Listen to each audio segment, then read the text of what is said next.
Obrigada pelo convite. É muito bom estar aqui. Bom, eu vou compartilhar o que eu preparei para hoje.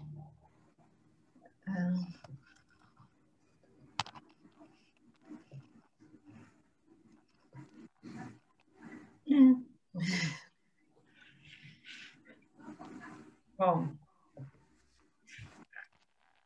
vamos ver se eu lembro. Foi.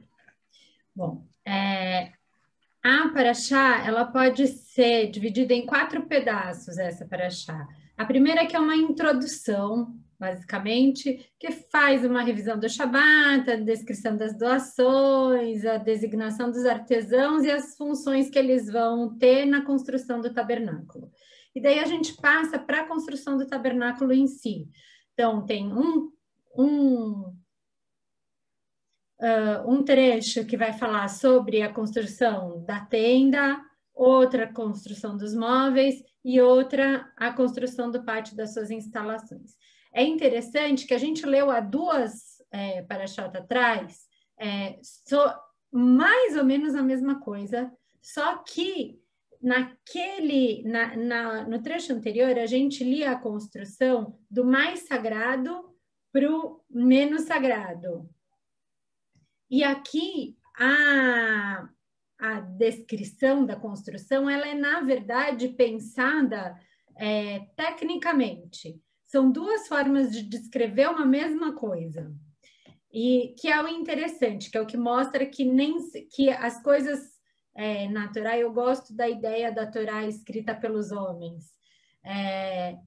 E você vê que as narrativas, elas se encontram e às vezes elas encaixam e às vezes elas encaixam mais ou menos, mas estão lá todas as tradições e todas as possibilidades do texto para a gente ler, estudar e interpretar. Bom,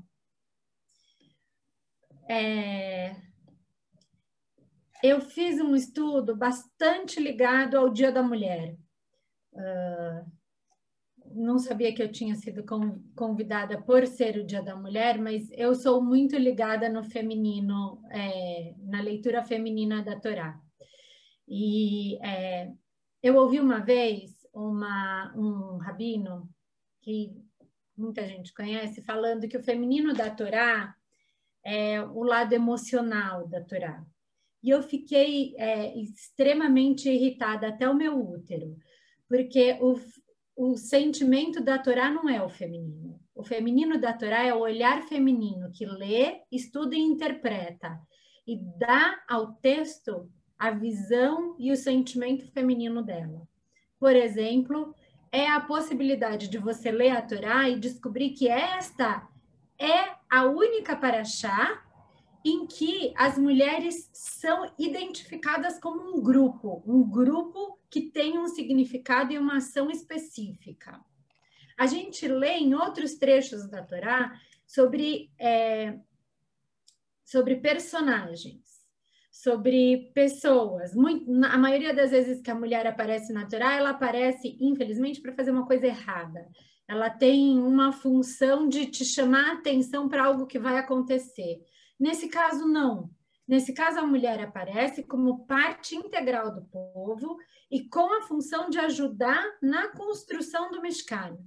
E isto é algo único dessa paraxá. E algo que é muito legal, que vem o estudo justo hoje para falar sobre isso.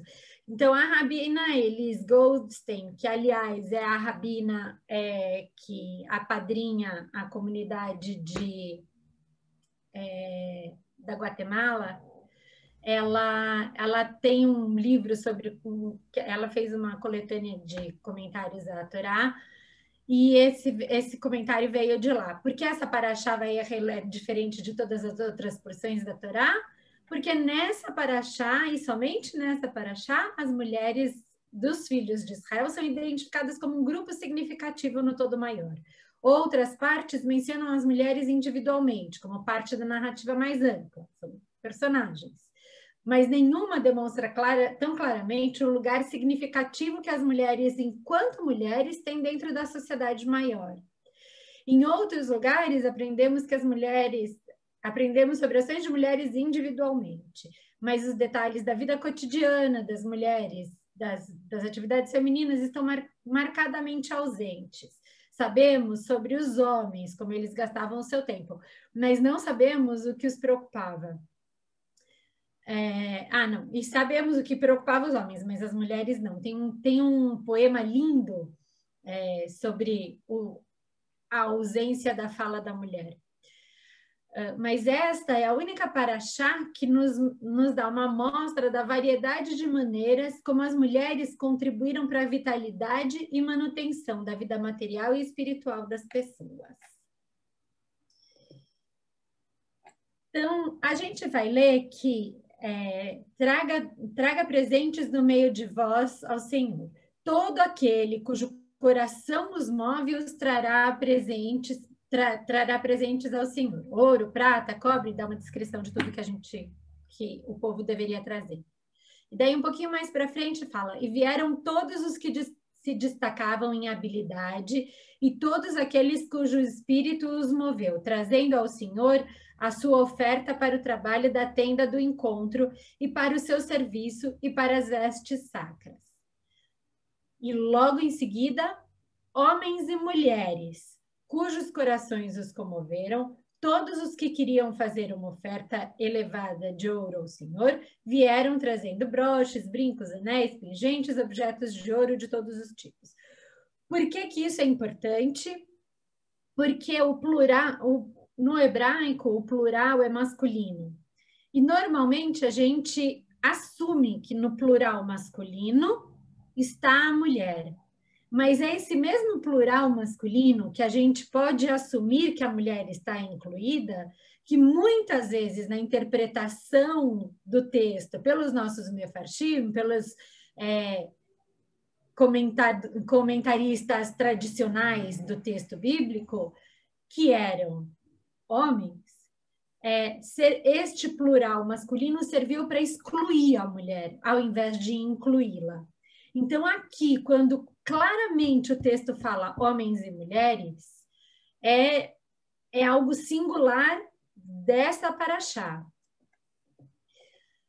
E aí, o texto, na verdade, diz Hanashim al-Anashim, que uma tradução literal diz os homens sobre as mulheres, ou pelas mulheres, atrás das mulheres. O que isso significa? Então, a gente traz o primeiro comentarista que eu trago é Rashi. Rashi é aquele cara que vai letra por letra, palavra por palavra, pedacinho por pedacinho, tentar descobrir o que todas as palavras da Torá dizem. É incrível. E aí ele disse que Alanashim significa estar com as mulheres, segui-las de perto. Tem outra coisa que eu gosto de Rashi, que muito provavelmente por ele ter filhas e só filhas e ter decidido ensiná-las, ele tem uma visão da mulher que é muito diferente dos comentaristas tradicionais, tá? Nachmanides diz que os homens seguiram o exemplo das mulheres e doaram suas joias apenas depois delas terem doado. Rambam, que é Maimônides, diz que eles vieram, tanto os homens quanto as mulheres, literalmente os homens além das mulheres, então ele interpreta esse al como além. As mulheres possuíam muito mais joias e, portanto, elas eram as principais doadoras de pulseiras e etc., enquanto os homens eram secundários na relação a eles. Aqui já traz uma ideia que é claramente carregada da experiência dele, de homem, num mundo árabe. Então, se no texto bíblico você pode chegar à conclusão que homens e mulheres tinham joias, brincos, pulseiras, colares e etc., Rambam, que vive naquele mundo árabe, fala, não, quem tem colares, pulseiras, anéis, todos esses brilhos, são as mulheres. Aí vem Sforno, que diz que junto com as mulheres que contribuíram voluntariamente, que os homens acompanharam as mulheres para indicar que as mulheres tinham a aprovação dos homens. Então, os Forno já vem com uma interpretação hipermachista do texto, que os homens estavam com as mulheres porque assim todo mundo sabia que elas tinham a autorização de fazer a doação. Então, aqui Forno tira a possibilidade que é tão clara do texto da Torá, da mulher decidir sobre aquilo que ela mesma possuía. Enquanto que as comentaristas modernas, em especial as comentaristas modernas, elas leem esse texto como um indicativo de que as mulheres não só tinham propriedades, tinham coisas que eram delas, mas que elas também podiam decidir sobre o que era delas. Elas doaram, porque o coração delas mandou. E daí vem Riscuni, que diz que os homens vieram sobre as mulheres para tirar as suas joias, a fim de usá-las na construção do tabernáculo. Aqui, então, Riscuni acabou de vez. Porque o que ele fala é que elas não decidiram e não doaram. Foram os homens que foram lá e arrancaram delas.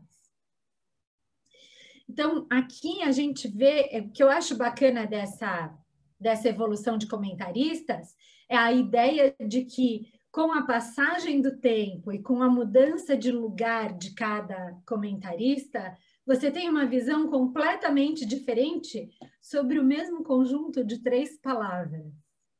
E que pode dar à mulher a autonomia, pode dar à mulher a liderança, ou pode dar à mulher um papel de vítima, porque aqui para Riscuni os homens roubaram as mulheres. E isso eu acho muito bacana da interpretação. Bom, e aí vem, a gente lê um pouquinho mais para frente que todas as mulheres habilidosas fiaram com suas próprias mãos e trouxeram o que haviam fiado em fios azul, púrpura e carmesim e em linho fino. E todas as mulheres que se destacavam nessa habilidade teceram o cabelo de cabra. Então, aqui mostra, na verdade, a habilidade da mulher. Então, que ela não só doou suas joias e tal, mas também ela teve a atitude. Ela foi e doou o seu tempo e o seu trabalho para a construção do Mishkan. Por que que isso é importante para a gente numa interpretação desse texto? Porque isso faz com que a mulher seja parte dessa construção. E daí a gente pode trazer para a evolução do texto, para dizer que é importante a participação de todo mundo, dos homens e das mulheres na construção de uma comunidade, na construção do local onde Deus vai habitar. Não existe um local sagrado em que só 50% da população constrói e faz e doa e age. É preciso todo mundo envolvido para que haja uma comunidade. É preciso que haja todo mundo envolvido para que haja santidade, para que o lugar seja um local de morada divina. Bom, o texto diz toda mulher com sabedoria no coração, e eu acho lindo que a habilidade, o know-how tecnológico é a sabedoria do coração. Porque também, para mim, em outras interpretações que eu fiz sobre essa paraxá, me traz a ideia de que o trabalho artístico, na verdade, vem do que você sabe no coração. E se no passado o coração era tido como lugar de armazenamento do conhecimento, a gente hoje tem o coração como o armazenamento da emoção. E é muito interessante como a habilidade, a emoção e o conhecimento podem se juntar e se juntam justamente no processo criativo, no processo artístico, que foi, na verdade, o que elas fizeram, porque elas teceram. E daí existe todo um estudo baseado, inclusive nesse texto, de como as técnicas de fiação eram atividades desenvolvidas por mulheres. E como o fiar e o tecer acabou gerando no Oriente, e a gente vê em várias civilizações do mundo essa mesma questão do tecer como uma forma de criar uma comunidade feminina, de apoio, de construção, de estudo, de criação, que a gente poucas vezes vê entre os homens, na verdade, mas entre as mulheres que, numa sociedade em que elas eram colocadas mais de lado e colocadas em lugares onde só habitavam mulheres, por diversas questões, você vê essa criação de comunidade, de um gênero específico, e que a gente ainda sente umas reminiscências até hoje, desde questões positivas, como as sororidades, a gente tem dentro do movimento reformista o Women for Reform Judaism, que é, na verdade, um exército de mulheres que se juntam para ação social, estudo, para mil coisas, e que, na verdade, não deixa de ser uma reminiscência desta construção social de mulheres que teciam. E o que dizem as nossas fontes? Bom, tem essa que eu adoro, que é o Rabi Eliezer, que diz que a sabedoria de uma mulher está apenas em conexão com o Ofuso, ou seja, ele acha que a única coisa que a mulher sabe fazer nesta vida é tecer tecido. Todo o resto não é possível. Ele, inclusive, depois, em outro tratado, faz um outro comentário que melhora essa pérola, que é dizer que qualquer um que ensina sua filha a Torá é como se ele lhe ensinasse tiflut, que é licenciosidade. Ou seja, está perdendo seu tempo fazendo bobagem, ensinando Torá para sua mulher. E aí, como o Talmud é este lugar de conversa democrática, em que você tem todas as opiniões no mesmo lugar, a gente vê opiniões como a do Rabi Eliezer, mas também vê opiniões como de Ben Azai, que diz que um homem é obrigado a ensinar a Torá à sua filha. Então, a gente tem que... E por que eu trago essas duas fontes do Talmud neste momento? Porque eu acho que é extremamente importante a gente saber quando as pessoas dizem sempre foi assim, a mulher não pode, saber de onde vem e saber que sempre vai haver uma fonte que diz o contrário, é só procurar. Então, ao mesmo tempo que você acha uma fonte dizendo que você não deve perder o seu tempo ensinando a Torá para a sua filha, você acha outro que diz que é a sua obrigação. E todos doaram demais. O que acontece? Como Deus chama para doar do coração, todo mundo vai lá e doa o máximo que pode. E chega uma hora que é demais. E aí a gente lê que... Primeiro a gente lê que os israelitas, todos, homens e mulheres, cujos corações os motivaram a trazer qualquer coisa para a obra que o Senhor, por meio de Moisés, havia ordenado que fosse feita, trouxeram como uma oferta voluntária ao Senhor. E daí, um pouquinho mais adiante, uma ordem divina que nenhum homem ou mulher faça mais esforço para receber esses presentes para o santuário. Ou seja, eu poderia ter dito, só que sem trazer o texto, né? Que só foram muitas doações e tiraram, mas é muito interessante ver que nessa paraxá, por diversas vezes, se repete homens e mulheres, numa intenção. A Torá, quando repete, ela tem intenção, porque é um texto que às vezes come palavras, às vezes é direto demais, às vezes deixa lá buracos para a gente interpretar. E aí, quando repete, também, na verdade, é algo para se interpretar. Por que repete tantas vezes homens e mulheres? Talvez porque homens e mulheres precisam estar nessa construção.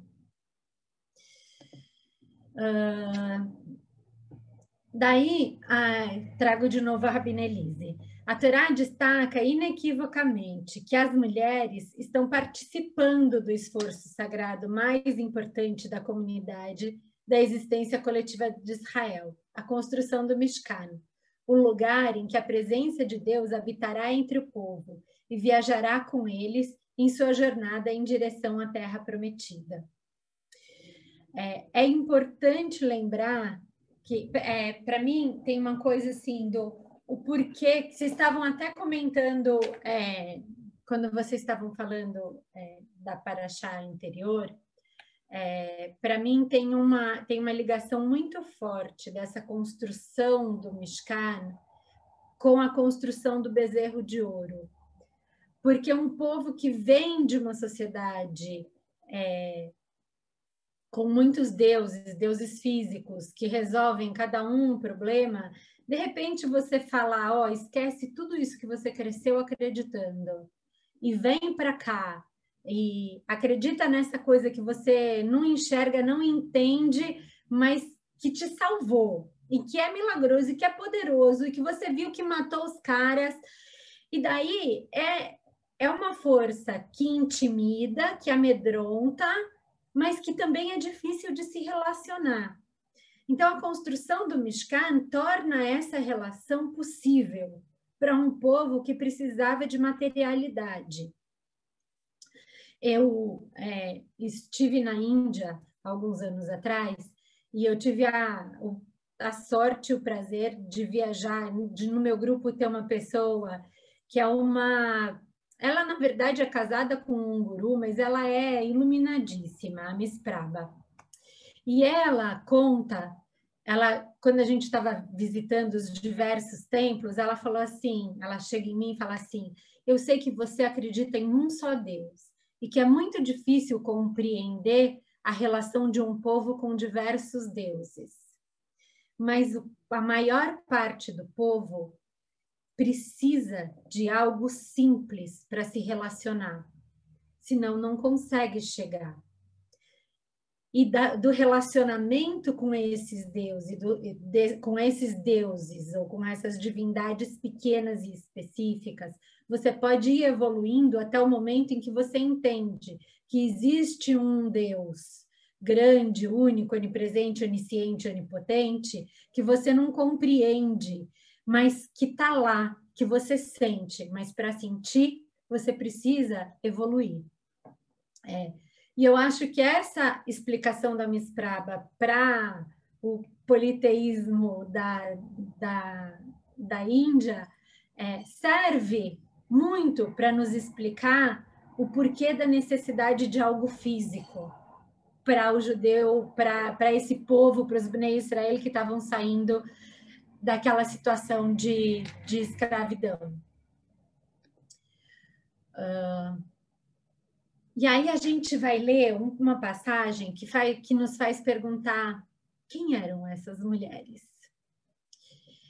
Quando fala que ele, Betzalel, que é o cara, a gente, naquelas 3 passagens de construção do Mishkan, das partes físicas, quem aparece sempre fazendo como o gestor daquele projeto é Betzalel.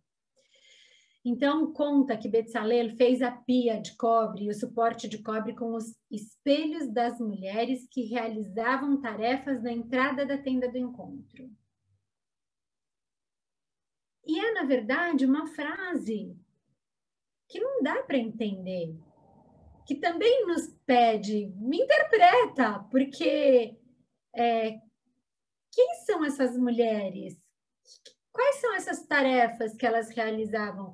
Então, você vai ler interpretações que dizem que esse é um indício de que a mulher tinha um papel ativo no serviço divino, seja ele qual for, talvez algo pequeno, talvez uma coisa de limpeza, de manutenção, e aí voltando à Índia, na porta dos templos, tem as mulheres que vendem as coisas que você vai oferecer, colares, incensos, etc., elas sempre estão sentadas na porta dos templos. Será que é algo parecido com isso? Será que essas mulheres ficavam nas portas dos templos para ajudar as pessoas a terem as coisas para oferecer ou para ajudar nesse serviço? Para que era? Não se sabe. Não temos outros textos adicionais. Então, o que a gente faz? Interpreta. Bom, Sforno diz que essas mulheres que doaram esses espelhos indicaram que elas superaram esse senso de vaidade das mulheres, que consideravam as joias e as necessidades delas uma fraqueza humana. Além disso, eles sabiam que o tempo em que esses espelhos eram de uso construtivo já havia passado. Vem de novo de uma ideia de que o sagrado está no abrir mão do profano, que é uma ideia que tem uma força muito grande em um determinado tempo, mas que, por exemplo, eu hoje, judia, reformista, inserida nesta sociedade que a gente vive hoje, não acredito. Eu acredito que o meu corpo é o meu templo, eu acredito que eu tenho que cuidar dele o melhor possível, e eu acredito que cuidar dele o melhor possível também é enfeitá-lo. Eu sou uma mulher com uma vaidade não extrema, mas que tem uma vaidade, e eu acho que a vaidade não é vã, ela tem a sua função para mim, pessoal, para minha alma e para o meu relacionamento comigo mesma. Isso mesmo. Parabéns. Obrigada. Agora, Rashi traz essa explicação que eu acho linda, e que vem dessa coisa do olhar a mulher com um olhar diferente, que é, como eu já tinha dito antes, bastante típico de Rashi. Ele traz assim umas luzes bonitas. Ele conta que as mulheres israelitas possuíam espelhos de cobre que costumavam se olhar quando enfeitavam. Mesmo estes, elas não hesitaram em levar como contribuição para o tabernáculo, que eram importantes para elas pessoalmente. Agora, Moisés, entendendo que isso era vão, que era mesquinho, que era terreno, ele queria rejeitar esses espelhos, porque eram feitos para agradar a vaidade. Mas daí Deus intervém e fala: não, aceita os espelhos das mulheres, porque estes espelhos são muito importantes para mim. Porque foi com esses espelhos que as mulheres atraíam seus maridos. E foi assim que elas se mantiveram tendo filhos no Egito, quando, imagina, elas sabiam que elas iam engravidar para o faraó tentar matar os filhos delas, ou que elas estavam naquela situação de escravidão que chegava todo mundo super cansado em casa e, é melhor ter dor de cabeça do que encarar esse negócio hoje à noite. Mas não, elas se enfeitavam e elas achavam um motivo para fazer aquilo. Então, assim, com os espelhos, cada uma se olhava junto com seu marido e entrava nesse jogo de sedução, contando: veja, eu sou mais bonita que você. E assim elas despertavam o afeto dos maridos e posteriormente se tornaram mães dos seus filhos. E assim, olhando o espelho como um meio de promover o amor e a paz entre o casal e pro urvu crescer e multiplicar, que é lá o primeiro mandamento de Deus para o ser humano, Deus entende que o espelho é sagrado. E aí a gente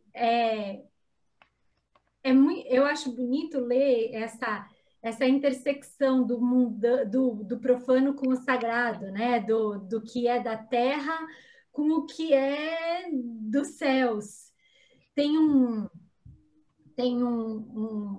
um conto que contam do Lubavitch Rebbe. Eu não sou uma pessoa de trazer o Lubavitch Rebbe, eu sou tipo mega reformista, evito estes momentos. Mas esse é um que eu gosto muito, que ele falava que, porque quando perguntaram para ele uma vez sobre, né, sobre sexo, essa coisa tão mundana, ele fala assim, não, porque o sexo bem feito, ele é tão bom que ele traz a Shekhinah para a terra.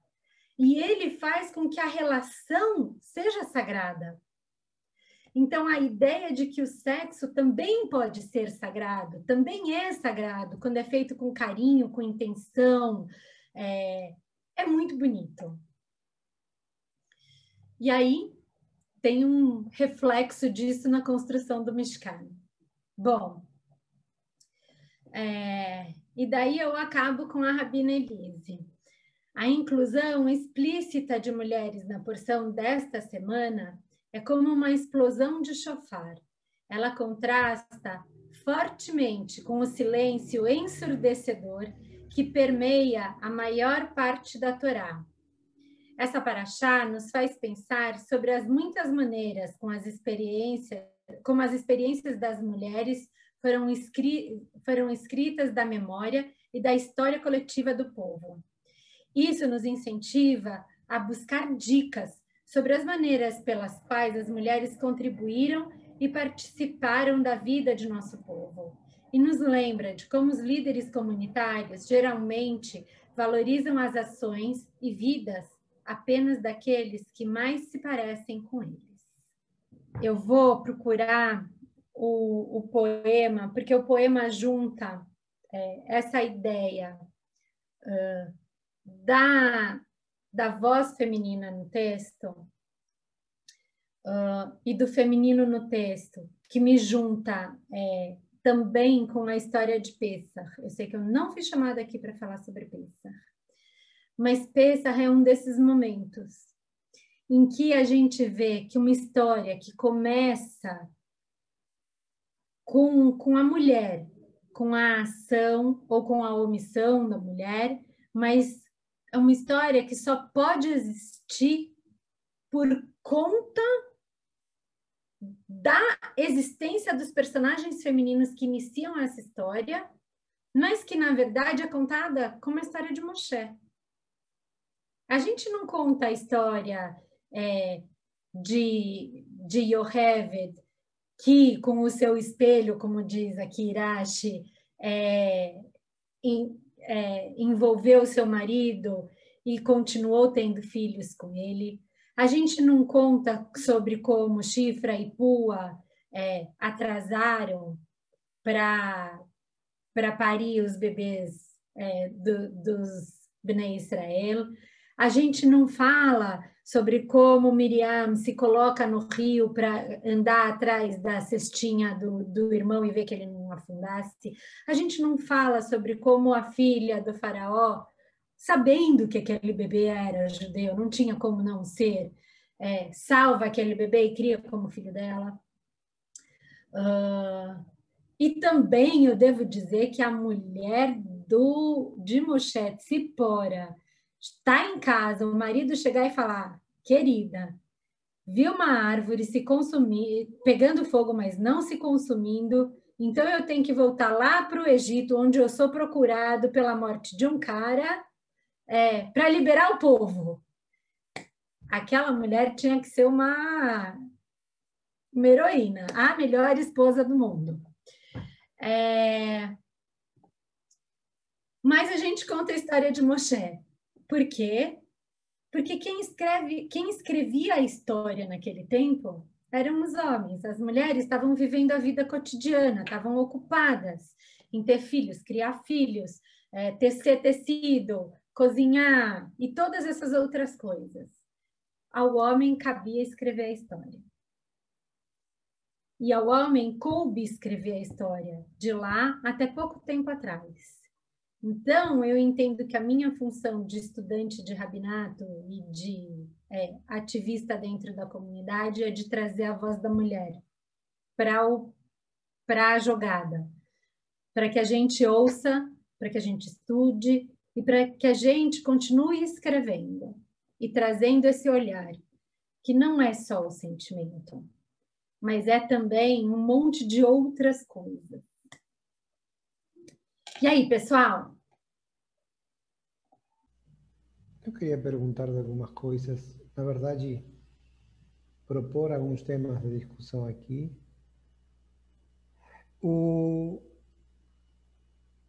Por que vocês acham que o povo deu a mais? Por que foi tão fanático nessa hora de doar? Não acham que é um pouco estranho?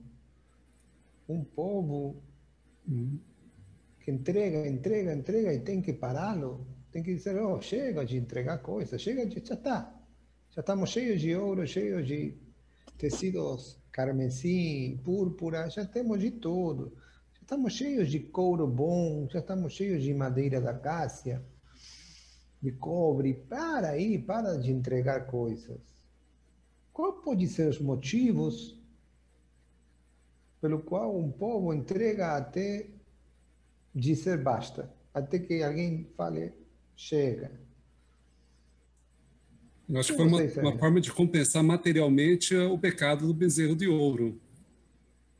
Acho que foi uma tentativa de compensação material, né? Eu acho que assim que Deus pede que todos se movam, que movam o coração, mas eu acho que tinha um sentimento de arrependimento tão grande que aquela doação foi a mais uma forma de compensar, de sobrepujar aquilo que era necessário. Eu acho que quando a gente tem algo que a gente se sente ressentido com alguém, às vezes a gente tende a compensar mais até do que o necessário. Eu acho que Deus falou, você tem que fazer o necessário, não mais aquilo que é necessário para isso. Eu pensei assim. Era uma pergunta que eu ia fazer até para a Andréia. Salvamos a Andréia. Foi sim, a resposta. E, aliás, parabéns, Andréia. A gente gosta muito dela. Bom. Essa leitura feminina da Torá, a gente sempre acha fantástico. A gente gosta muito. Muito bom. Então, para você, compensatória. Compensatório. Uhum. Faz essa pergunta para a Andréia. E, Andréia, você que acha? Pois é. Eu ia fazer essa pergunta mesmo. Uhum. Primeiro porque tem toda uma ideia de que não existe uma linearidade, né? A gente não sabe muito bem onde esse bezerro de ouro se encaixa. Ele não encaixa. Mas mais do que tudo, se você pensar que houve uma entrega de tábuas, né, de leis que foram simplesmente doadas por Deus, simplesmente, mas, enfim, entregues, doadas, aqui, eu escrevi, eu me encontrei com o Moshe e toma que é de vocês. E daí, nesse processo, tem um povo perdido, inseguro, sem saber o que vai acontecer, se aquele cara era realmente assim, eles vinham já, né, questionando esse lugar de Moshe. Quando Moshe chega, olha aquele povo fazendo aquilo tudo e quebra as tábuas da lei, e o povo demonstra naquele momento o seu arrependimento, e também eles matam alguns milhares. Uns 3.000. Né? Então, dá uma matadinha em quem não concorda e quem sobrou está arrependido. Este povo arrependido recebe tábuas que são escritas pelo homem, que tem um entendimento diferente, que tem um sofrimento, que tem uma ação, que tem uma compreensão diferente. E então, neste momento em que você guarda não só aquilo que foi escrito pelo homem, mas também os resquícios daquilo que você teve doado do divino, você constrói com outro envolvimento. Você constrói com um envolvimento completo. Você constrói não só com esse espiritual, mas também com o seu envolvimento humano, com o entendimento de que a sua ação também faz o divino. E daí, você não tem limite para essa entrega. dentro dessa compreensão. Então, alguém vai ter que te dizer, tá, mas agora dai, basta. Então, para você, Andrea, complementando a ideia de Mauro, além do sentimento de culpabilidade Não, e não de tem ressarcimento, culpa. Não, não é por culpa, é fora disso, envolvimento humano. hay un envolvimiento num projeto comum, numa forma de participar de um futuro comunitário geral, nacional. É isso. É uma vontade de fazer parte Não é vontade, de um conjunto. Então, mas para mim não é. Não pode ser dito como uma vontade de ser parte, mas mais como a compreensão de que você é parte, de que você constrói. Quando a Torá veio só de Deus, na verdade, o divino é feito, né? Ele não tem o seu envolvimento pessoal, ele vem, ele é dado. No momento em que você entende que você também pode escrever e ser parte, é o momento que você entende que você, sim, está apto para dar a sua habilidade para construir algo divino. Então, é uma compreensão do envolvimento, da necessidade do envolvimento humano para a construção do divino na Terra. É isso, é a De um lado, compreensão. o ressarcimento que falou Mauro, é uma forma resumida e poderosa de dizê-lo. Uma forma compacta e representativa de tuas palavras, como seria? É a necessidade da parceria humana com o divino na Terra. Uma forma de E, comprometimento. na verdade, para mim, é o grande lema do judaísmo reformista. É Deus te entregou, pronto, agora está na Terra para você continuar construindo. Não é mais meu. E a gente está aqui para Letaken Olam, para continuar construindo o que está por vir. Não, tem muitas mulheres. Na verdade, tem mulheres. Para você começar o incômodo da ausência das mulheres, é o começo da humanidade. Ok, Adão e Eva. Mas aí depois os filhos deles, o quê? Se reproduzem por brotamento? Pelas... Meiose? Não tem. Mitose meiose.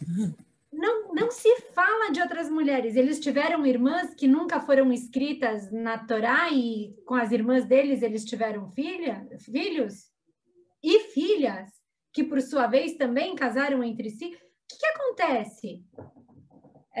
Quem escreveu esse texto esqueceu que precisava de 50%. E é só o começo. Lá, é claro, a gente acaba passando porque, né? Mas a mulher é sistematicamente tirada do texto. E essa é a história por trás da Torá. Quando você fala de Dina, Dina é a única filha mencionada. Por quê? Porque ela tem que ser estuprada mais para frente.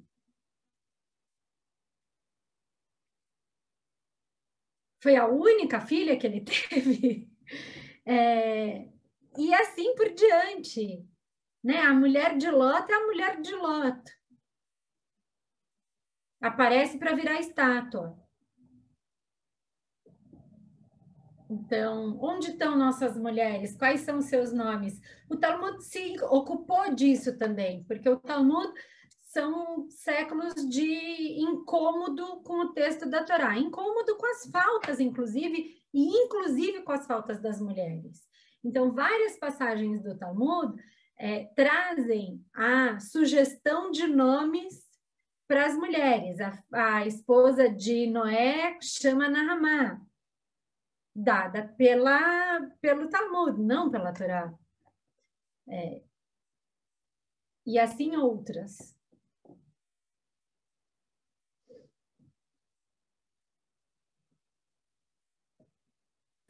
Eu vi uma frase bacana esses dias que diz assim que metade da humanidade são as mulheres e a outra metade são os filhos das mulheres.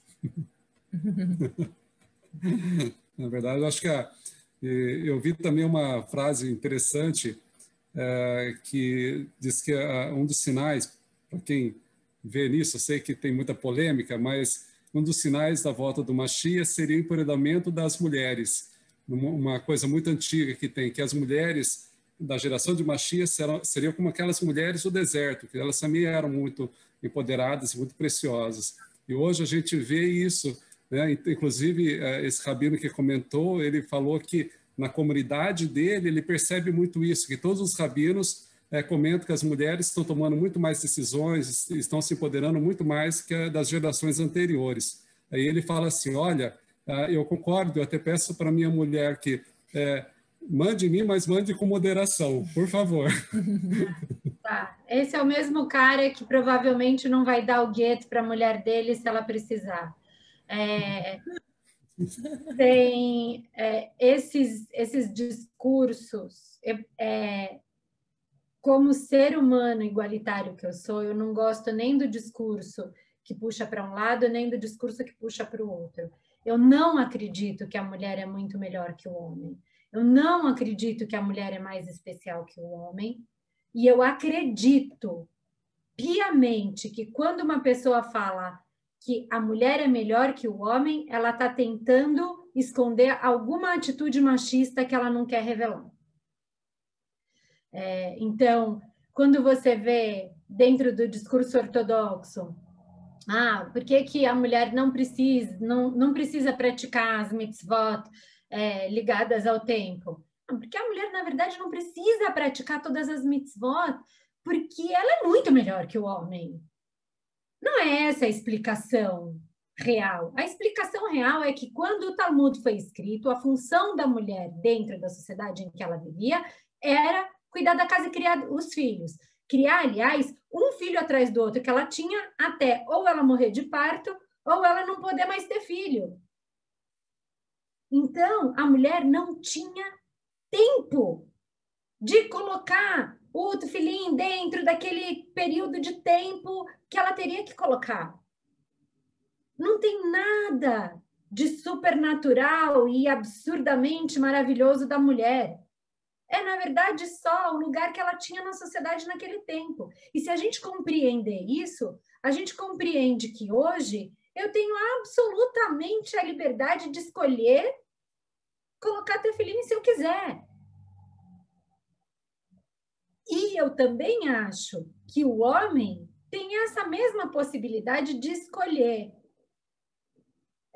Quando a gente, nas comunidades pseudo-igualitárias, dizemos que o homem é obrigado a colocar o talit para subir na Torá e a mulher pode escolher, nós não estamos sendo igualitários. O homem pode escolher colocar o talit, assim como a mulher pode escolher colocar o talit. Beleza, estamos sendo igualitários. A mulher tem que colocar o talit porque o homem tem que colocar o talit. Beleza, estamos sendo igualitários. Não reformistas, mas igualitários. O poder de escolha, o estudar e entender, se apropriar da mitzvah, porque ela te faz sentido, e assim, por conta disso, você fazer, isso é reformista. E isso, para mim, faz sentido. Mas é um grande desafio, por isso que precisa de mais mulheres igual a você. Eu estou tentando. Porque, na verdade, você ainda é uma voz assim, meio que isolada, né? Você tem uma bandeira muito grande, né? Mas é um grande desafio. E até aceitar mulheres do tempo moderno que não pensam assim, né? Porque existem. Há muitas. Né? Então, verdade. É verdade. Sim. Mauro, você sabe que ela é nossa... Oi. É a rabina da minha congregação, lá da área. E a André também é muito participativa. Viu? Ela participa muito também na Betitica de Maringá, ela é muito querida nossa lá. É? Pois agora ela é de Maringá. Isso, ela é a segunda rabina, o Sérgio e ela. Ainda não conheço, porque é tudo virtual agora, mas vamos nos conhecer. Eu estive no Rio esse final de semana. Eu sei.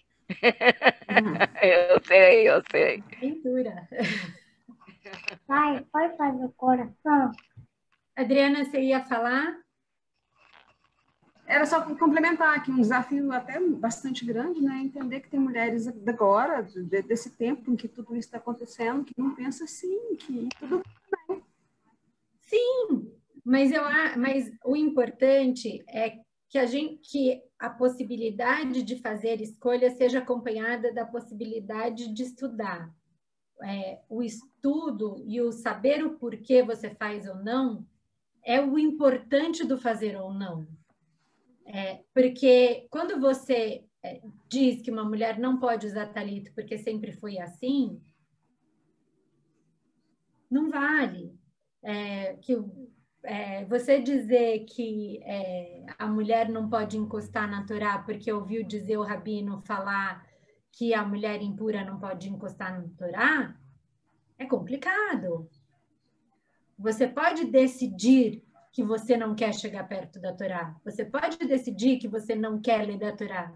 Mas você tem que saber que você pode, e porque você pode e porque você não quer. Concordo. Acho que é isso mesmo. E respeitar as decisões de todo mundo. Oi? E respeitar as decisões de todo mundo. Eu acho engraçado, a minha sogra, quando ela assiste serviço da CIP, ela fica muito...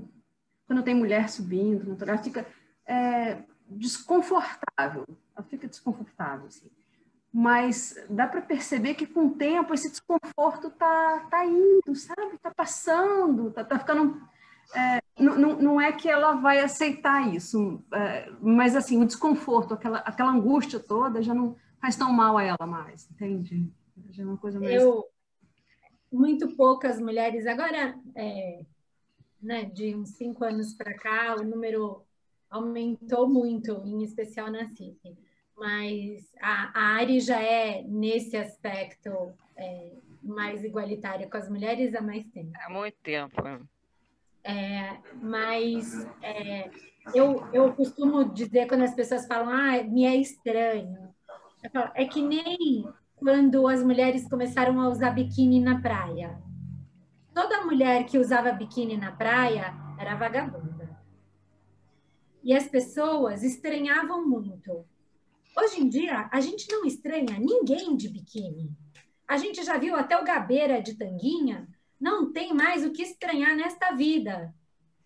Então, é uma questão de acostumar o olhar, muitas vezes. O estranhamento, ou mesmo dizer, isso não é da nossa tradição. Meu sogro, que é uma pessoa que está sofrendo com a minha decisão de ser rabino, mas está se esforçando em Isso que é bacana, isso que é bacana. Há muito custo para ele, coitado. Ele fala, isso não é da nossa tradição. E ele mas sim, é da nossa tradição. As filhas de Rashi colocavam tefilim. E fizeram bate. Na verdade, não fizeram bate. As filhas de Rashi não fizeram bate, porque não havia essa cerimônia nem para homens nem para mulheres. A primeira cerimônia de bat mitzvah mesmo, que se sabe, é da filha do fundador do movimento reconstrucionista, e é por volta dos anos 70. 70. Então, e ela leu do Humash, mas ela, lendo do Humash, ela abriu uma porta... E que porta? Porta, janela, tudo. Assim como a gente pode lembrar hoje no Dia da Mulher da Regina Jonas, que tem uma história fantástica e triste ao mesmo tempo. Foi a primeira rabina oficialmente ordenada da história do judaísmo, porque tem antes uma Rabi, vamos dizer assim, que era, na verdade, uma estudiosa. Ela era uma referência como os talmudistas, que é a Senat. Mas A Regina Jonas, ela é a primeira rabina oficialmente que tem a Smihá oficialmente dada pelo movimento que originou o movimento reformista na Alemanha, no pré-guerra.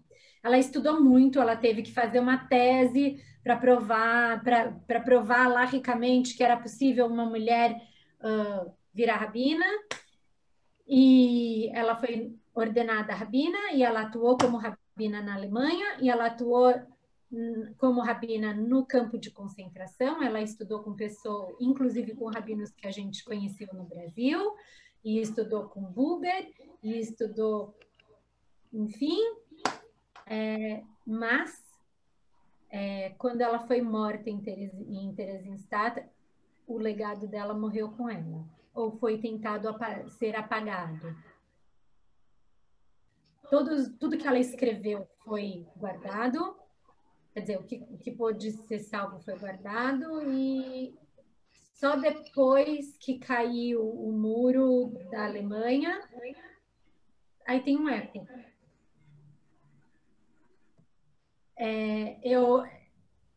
Quando caiu o muro que separava as Alemanhas, descobriram os escritos dela e descobriram que havia uma rabina, foram atrás da história e descobriram que havia uma rabina ordenada, que os homens que estudaram com ela apagaram. Ninguém nunca falou dela. Que coisa. Mas hoje em dia a gente sabe que ela existe, os sermões que ela escreveu e que puderam ser salvos foram publicados. Mas é isso, é a história se repetindo, o apagar da voz da mulher. É isso.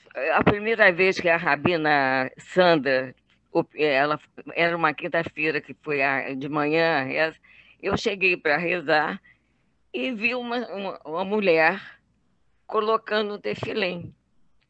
Eu levei um susto tão grande, eu digo assim, eu estou na sinagoga errada. Aí eu saí, aí ela veio atrás de mim. Você está estranhando? Eu também sou rabina, eu sou a nova rabina. Aí eu disse, meu Deus, como é que pode a gente, né, o pé atrás, mesmo dizendo assim, eu sou dessa sinagoga e aceito e uso talit. Levei um susto. É mais engraçado o senso de humor dela, que ela foi atrás de mim e disse assim, você já vai embora? Não vai assistir hoje? Eu sou a nova rabina. Terrível, terrível preconceito, terrível. Bem. Muito bem, amigos. Muito obrigado, Andrea. Fantástico, genial. Acho que ficamos muito satisfeitos, muito felizes com a tua presença aqui. Fico assombrado com que você não sabia que esse dia especial era para você, que é especial. Foi muito preparado, bom. De propósito, foi absolutamente propositado da nossa parte, não é verdade, dona Rebeca, que nós fizemos assim? Foi muito bom. Achei então eu vou acabar com um poema. Bora. Tá. Tá devendo o poema. Não tão mais. Eu queria agradecer muito o carinho, o convite, a oportunidade. Meu tema é esse, enfim, eu gosto de vir, estar, estudar e falar e compartilhar a minha Torá com as pessoas. Agradeço muitíssimo vocês terem estado aqui até 9h30 para me escutar. Vou aqui. Bom, meu irmão e eu estávamos no Sinai. Ele manteve um diário do que ele viu, do que ele ouviu, do que tudo isso significava para ele. Eu gostaria de ter esse registro do que aconteceu comigo lá. Parece que toda vez que eu quero escrever, eu não posso. Eu estou sempre segurando um bebê. Um dos meus, para uma amiga, sempre segurando um bebê. Então, minhas mãos nunca estão livres para escrever as coisas. E depois, conforme o tempo passa, os detalhes, os dados concretos, o quem, o que, o quando, o onde, o porquê escapam de mim. E tudo que me resta é o sentimento. Mas os sentimentos são apenas sons. O latido vocálico de um mudo. Meu irmão tem tanta certeza do que ouviu, afinal, ele tem o registro de tudo isso. Consoante, após consoante, após consoante. Se nos lembrássemos juntos, poderíamos recriar o tempo sagrado. Faíscas voando. Muito lindo. Muito lindo. Muito obrigado, Andrea, mais uma vez. Genial. Vai lá, pessoal. Muito obrigado, muito obrigado. Obrigado, André. Obrigada, Pablo, pelo presente. Obrigada demais, André.